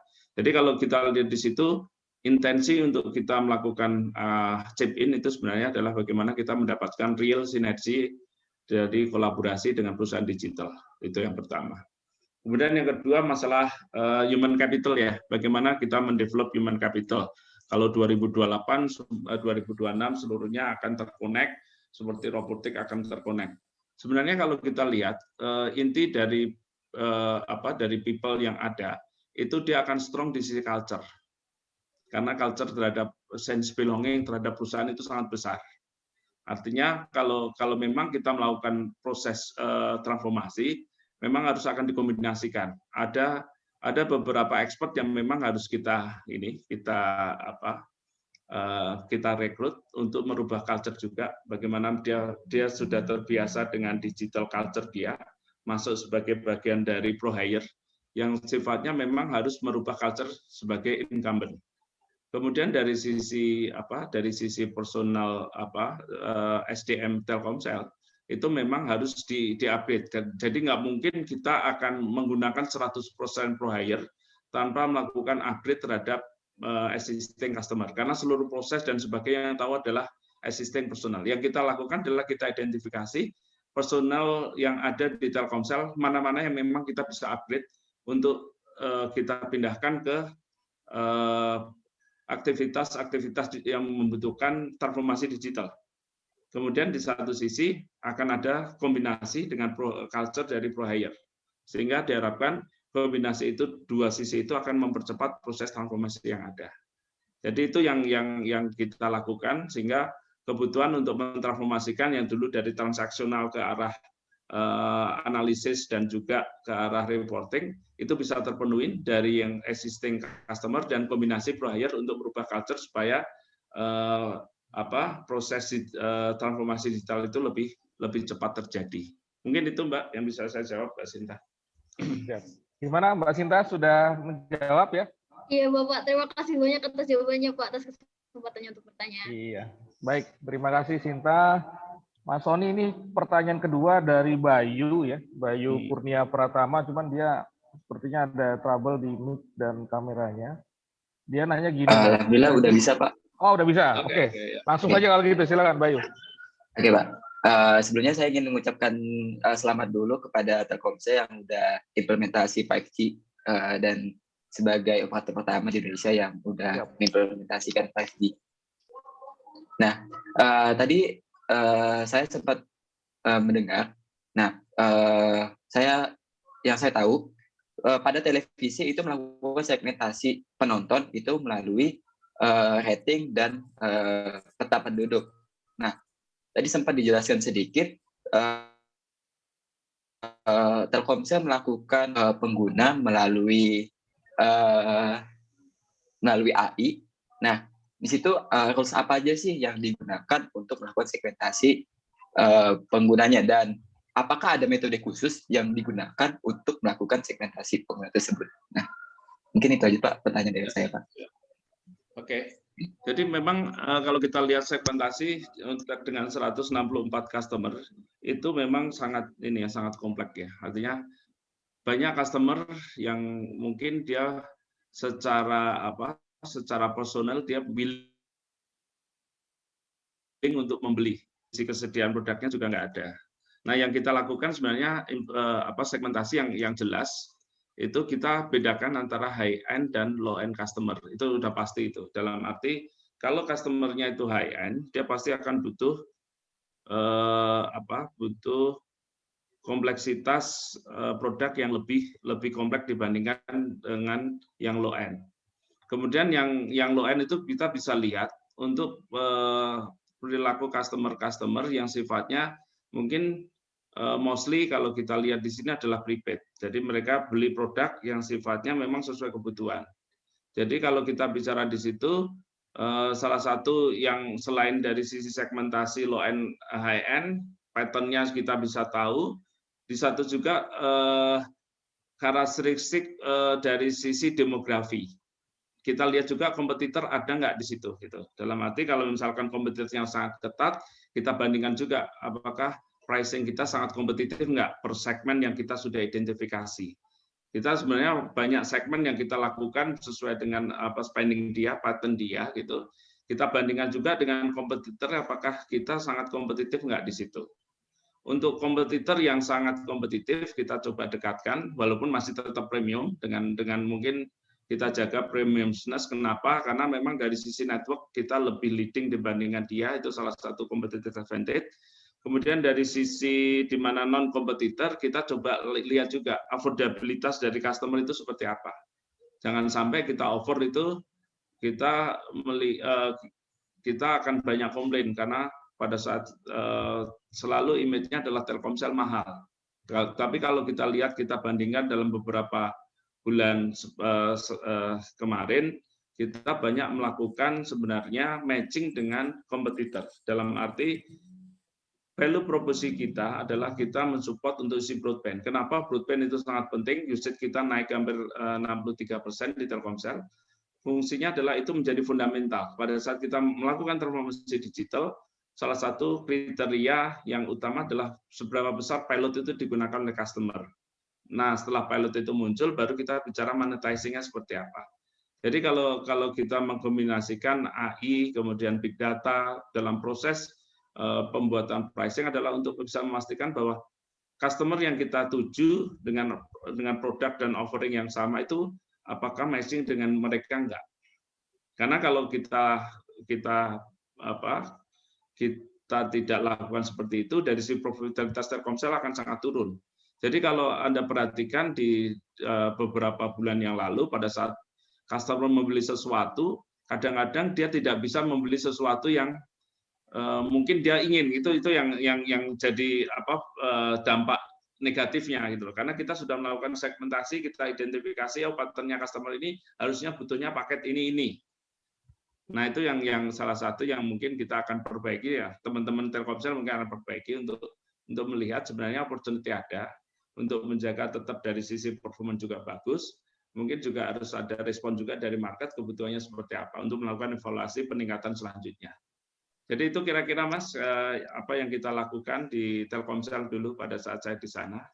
Jadi mostly memang kita kombinasikan di situ AI, kemudian ada juga dari sisi big data, kemudian offering ke customer-nya juga masing-masing berbeda-beda di situ. Terima kasih. Baik, gimana Mas Bayu? Segmentasinya ternyata banyak kombinasinya Mas. Iya Pak, sangat kompleks sekali. Iya, terima kasih Pak untuk jawabannya. Sebelumnya mohon maaf Mas Tony, udah waktunya 10.33 ini. Kita masih ada 2 penanya nggak masalah? Ya nggak apa-apa sih Mas. Siap, boleh. Oke, penanya ketiga saya berikan kesempatannya kepada Timothy Harlian. Timothy? Iya ada Pak. Oke, silakan Timothy. Oke, terima kasih Pak Umar untuk kesempatannya untuk bertanya. Oke, jadi saya mau bertanya Pak. Dari teknologi tren yang tadi dijelaskan, ada 2 hal yang menarik perhatian saya, Pak. Yang pertama di sisi cyber security-nya, yang kedua blockchain. Nah, yang mau saya tanyakan itu semenjak pandemi ini, mungkin kalau kita lihat berita ada banyak atau ada beberapa lah kasus atau isu-isu soal data security akhir-akhir ini gitu. Yang menjadi pertanyaan saya kira-kira Pak, gimana cara Telkomsel untuk ke depan in the future melindungi data pelanggan atau data-data yang sudah ada gitu supaya nggak terjadi loss di segi finance atau keuangannya. Yang kedua yang soal blockchain, Pak, kira-kira apakah Telkomsel kedepannya akan menggunakan teknologi ini gitu Pak? Karena dari apa yang sudah saya coba pelajari selama ini soal blockchain, kelihatannya blockchain ini implementasinya nggak mudah gitu Pak. Bahkan nggak semua bisnis itu bisa diterapkan dengan blockchain gitu. Dan yang saya lihat juga dari jurnal-jurnal yang udah ada itu masih sangat sedikit gitu Pak yang membahas blockchain dari segi teknisnya. Rata-rata yang saya lihat dari jurnal-jurnal blockchain yang udah ada lebih banyaknya ke arah prediksi ke depan gitu Pak. Kira-kira kayak blockchain ini akan bisa digunakan dalam sistem ini dengan skema seperti ini. Jarang sekali yang bahas dari sisi teknisnya gitu. Karena yang saya pelajari selama ini mungkin udah ada 2 platform yang bisa digunakan gitu Pak untuk blockchain, baik Ethereum maupun satu lagi kalau nggak salah Hyperledger. Tapi itu dia Pak, sangat sulit dan sangat sedikit sekali sumber belajarnya gitu. Nah, kira-kira ke depannya Pak, apakah akan digunakan gitu, dan jika digunakan kira-kira butuh berapa tahun gitu Pak untuk mempersiapkan environment-nya gitu Pak, karena yang saya lihat ini sangat sulit sekali gitu. Terima kasih Pak. Terima kasih, ini pertanyaannya luar biasa nih Timothy. Silakan Mas Sony. Ya, jadi kalau kita bicara cyber security ya, kalau tadi disampaikan memang November, kalau nggak salah bulan November ya, itu ada case yang masalah data security di kita. Nah, yang kita punya kebijakan sebenarnya. Mulai dari sisi yang pertama kebijakannya adalah masalah awareness. Awareness itu bahwa seluruh pegawai, seluruh mitra itu harus punya awareness terhadap security. Jadi hasil yang kemarin kita review sebenarnya salah satunya kita juga melakukan sosialisasi ke mitra bahwa pada saat kita melakukan kontrak kita sudah pastikan bahwa mitra itu memprotek seluruh data yang dimiliki Telkomsel. Sifatnya itu adalah haknya Telkomsel untuk memanage data yang ada di situ. Itu yang pertama. Yang kedua, dari sisi karyawan kita juga melakukan sosialisasi terhadap pentingnya data security, cyber security bagi seluruh karyawan. Jangan sampai karena masalah katakan password kemudian dipakai secara rame-rame, kemudian di-share dan sebagainya. Yang penting awareness itu muncul. Kemudian yang ketiga jelas teknologi kita invest, ada beberapa teknologi security yang kita lakukan yang sifatnya memang akan mensupport untuk cyber security. Kemudian yang keempat yang kita lakukan adalah kita melakukan tes juga, stress test juga terhadap sistem kita. Kita lakukan stress test juga ke karyawan kita, seberapa aware mereka terhadap security yang ada, berapa aware mereka terhadap data yang ada di mereka. Nah, stress test itu juga sangat penting karena untuk melihat sistem kita, apakah memang sistem kita itu gampang sekali dibobol atau tidak di situ. Dan yang terakhir adalah untuk preventif beberapa hal memang kita coba kita develop sebenarnya, tapi memang kita proses untuk menuju itu kita harapkan memang butuh waktu untuk itu. Overall seluruh data yang sekarang ada kita protect untuk yang sifatnya existing dengan policy, dengan proses, dengan people, kemudian dengan kemitraan, seluruhnya adalah patuh dengan apa yang menjadi kebijakan Telkomsel untuk memprotek dari sisi cyber security dan juga data protection. Karena kita juga nggak tahu, hacker itu juga kadang-kadang lebih advance daripada kita, gitu. Makanya yang kita coba lakukan adalah kita coba dari sisi preventif dan juga secara rutin melakukan evaluasi terhadap seluruh elemen yang ada di perusahaan, baik people, proses, teknologi, untuk memastikan bahwa data yang ada security Telkomsel itu benar-benar secure, baik untuk perusahaan maupun untuk seluruh stakeholder. Itu yang kita lakukan. Kemudian yang kedua kaitannya dengan blockchain. Memang blockchain ini salah satu pada saat saya detailin juga isu yang utama adalah belum standar di situ. Dulu detailin kita ikut di konsorsium salah satunya untuk implementasi di Olimpiade di Jepang ya. kita coba masuk di situ, tapi karena kita lihat bahwa ini belum major enough sampai sekarang, even Telkom Group mungkin ya, itu juga belum ada kepastian apakah kita akan invest di situ. Telkomsel sebenarnya kemarin melakukan akses untuk mengimplementasikan di sisi aset manajemen menggunakan sistem blockchain.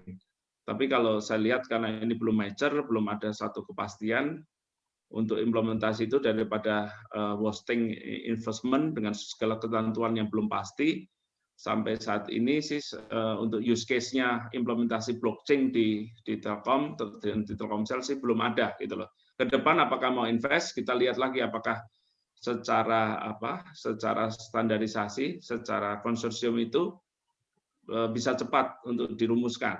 Karena ini kasusnya sama dengan dulu pada saat seluler teknologi itu masuk. Dulu ada MPS, ada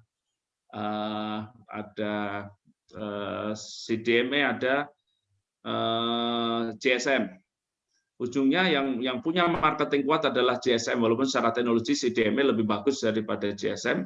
Tapi kembali kalau misalnya dia tidak kuat secara bisnis, secara marketing, dia mungkin nggak akan terimplementasi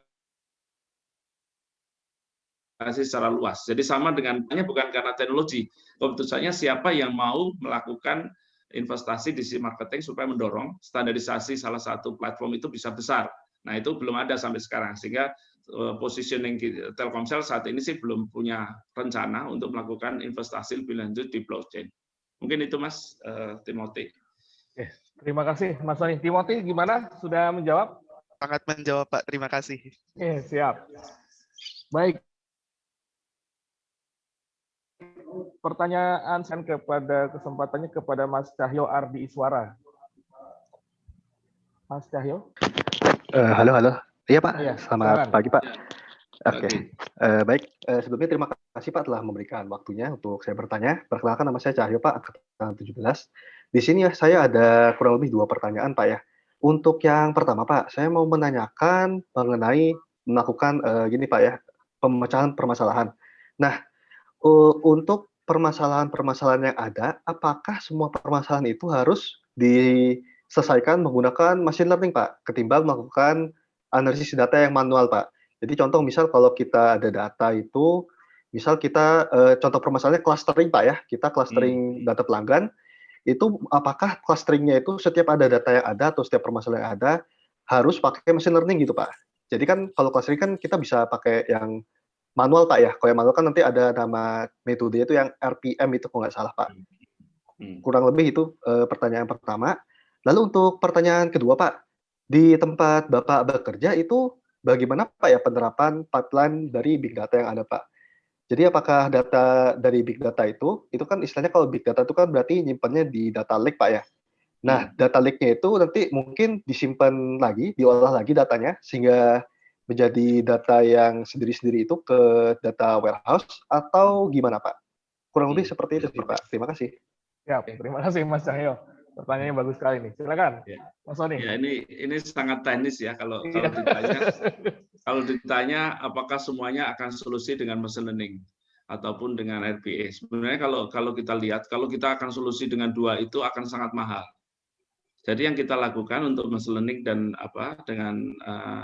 dan RPA adalah untuk proses-proses atau untuk use case yang sifatnya rutin, yang kita akan berulang terus gitu kan. Kalau yang sifatnya dia non rutin, kita lakukan manual. Artinya kalau kita invest semua akan mahal. Jadi kembali perusahaan selalu akan berbicara prioritas investasi.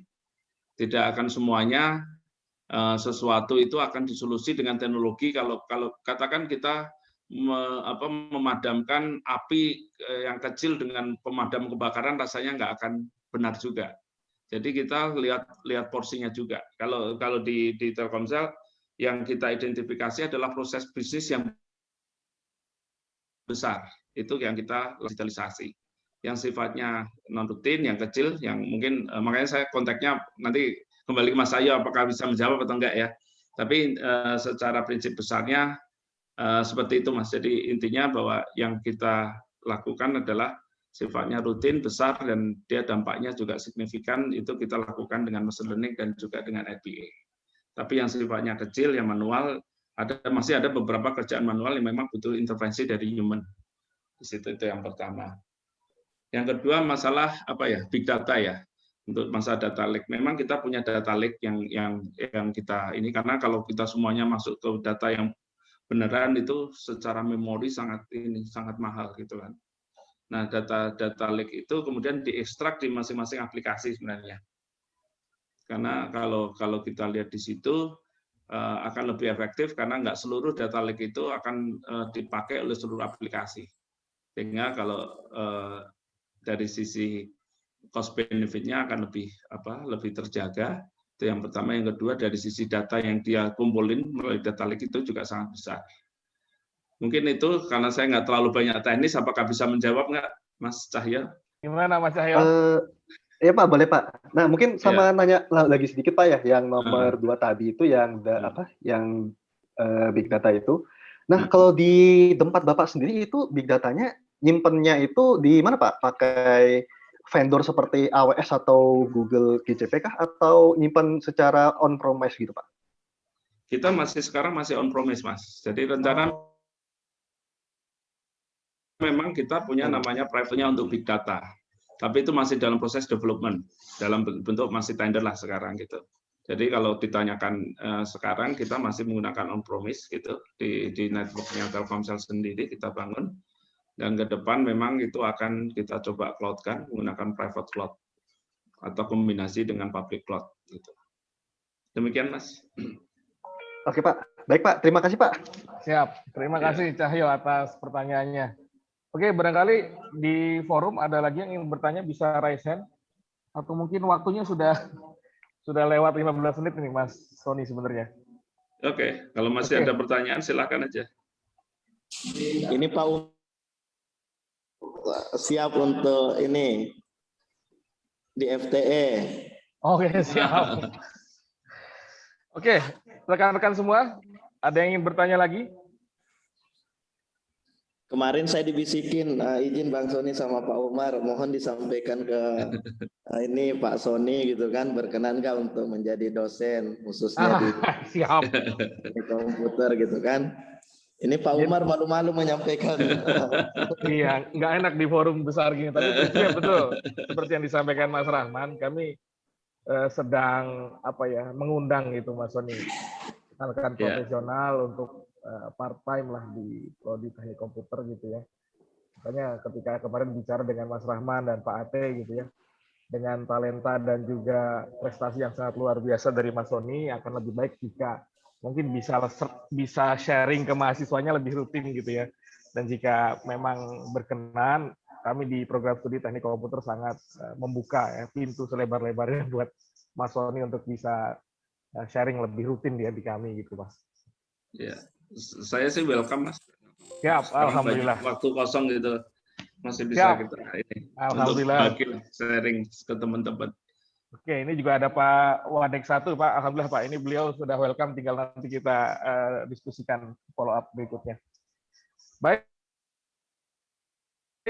jika tidak Mas Rahman, ini ada empatnya ya yang sudah bertanya tadi. Ini mau dikasih semua souvenir apa gimana Mas? Pak Umar.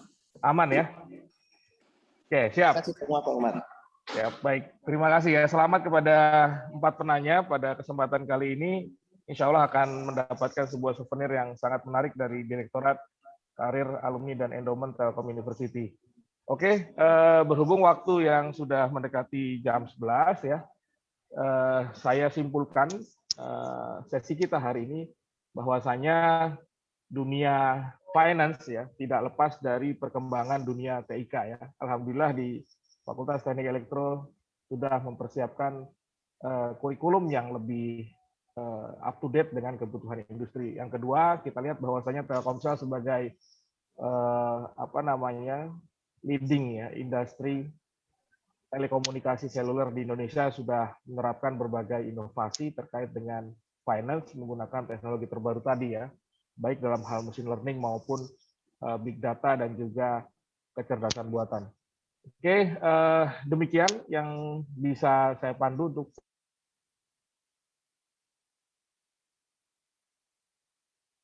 sesi hari ini ya. General, jangan lupa untuk mengumpulkan tugasnya hari ini maksimal jam 9 di MST masing-masing ya. Kepada Mas Sony, saya ucapkan terima kasih yang sebesar-besarnya untuk waktu yang sudah diberikan. Berikutnya saya kembalikan ke pembawa acara untuk menutup pertemuan kita hari ini. Terima kasih Mas Sony sekali lagi. Terima kasih Pak Umar.